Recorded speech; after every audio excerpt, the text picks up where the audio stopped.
నంది మండలం ప్రజలకు కమలాపురం నియోజకవర్గానికి చేరి వచ్చిన ప్రతి అన్నకు, ప్రతి తమ్ముడికి, ప్రతి అయ్యకు, ప్రతి అక్కకు, ప్రతి చెల్లికి, ప్రతి అమ్మకు మీ రాజశేఖర్ రెడ్డి బిడ్డ శిరస్సు వంచి చేతులు జోడించి మనస్ఫూర్తిగా నమస్కరించుకుంటోంది.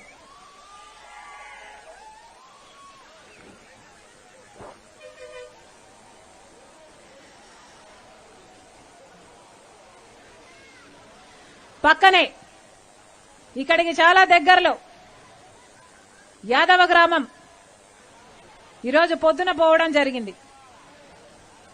అక్కడ ఒక యాదవ బిడ్డ శ్రీనివాస్ యాదవ్ అనే బిడ్డను ఇటీవల కాలంలోనే ఒక వారం క్రితం దారుణంగా హత్య చేశారు. చేసిన వాళ్ళు ఎవరు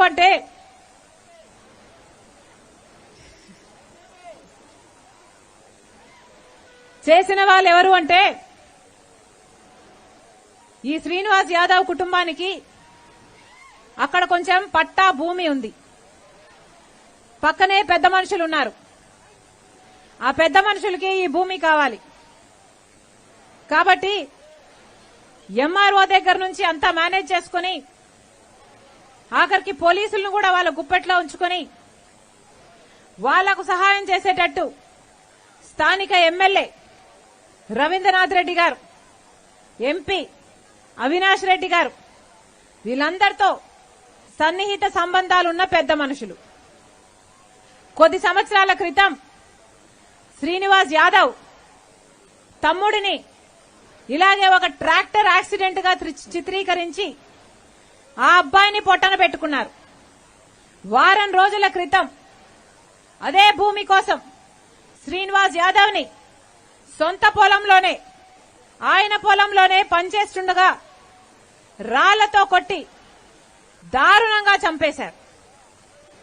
ఇది పోలీసుల ప్రమేయంతో జరిగింది అని స్థానికులందరూ ఆరోపిస్తే స్థానికంగా ఉన్న సిఐని సస్పెండ్ చేశారు, ఎస్ఐని సస్పెండ్ చేశారు.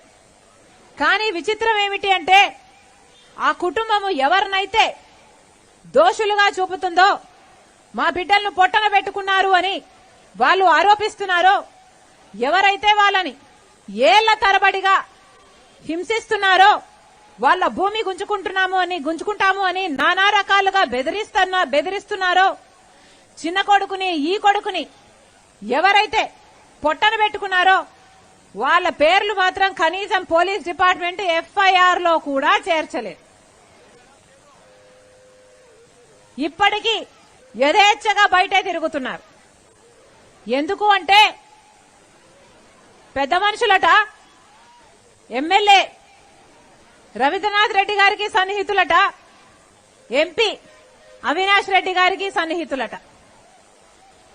నాకు తెలియక అడుగుతాను, ఎమ్మెల్యేగా రవీంద్రనాథ్ రెడ్డి గారిని, ఎంపీగా అవినాష్ రెడ్డి గారిని ఎవరిని ఎన్నుకున్నారు?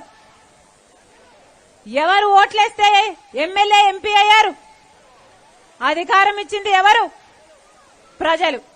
ఏ ప్రజలు? ఆ శ్రీనివాస్ యాదవ్ ఎవరైతే చచ్చిపోయాడో ఆ కుటుంబం కూడా ఓట్లేస్తే వీళ్ళు ఎమ్మెల్యేలు ఎంపీలు అయ్యారు.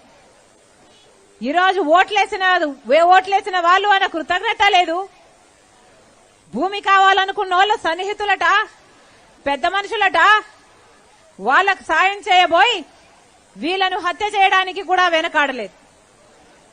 ఆఖరికి ఆ పెద్దాయనైతే నా ఇద్దరి కొడుకుల్ని ఈ భూమి కోసం పోగొట్టుకున్నానమ్మా, రమ్మనండి తల్లి, నా భూమి రాసిచ్చేస్తాను, నా కొడుకులను నాకు ఇయ్యండమ్మా, నాకు ఈ భూమి వద్దు, నాకు జీవితం వద్దు, నేను చచ్చిపోయినా పర్వాలేదు, నా భూమి పోయినా పర్వాలేదు, నా కొడుకుల్ని ఇయ్యండమ్మా, హత్య చేసిన వాళ్ళు యథేచ్ఛగా తిరుగుతున్నారు అని బోరుమని ఏడుస్తున్నా. ఇది స్థానికంగా ఇక్కడ మీ మండలంలో మీ పక్కనున్న గ్రామంలో జరిగిన విషయం.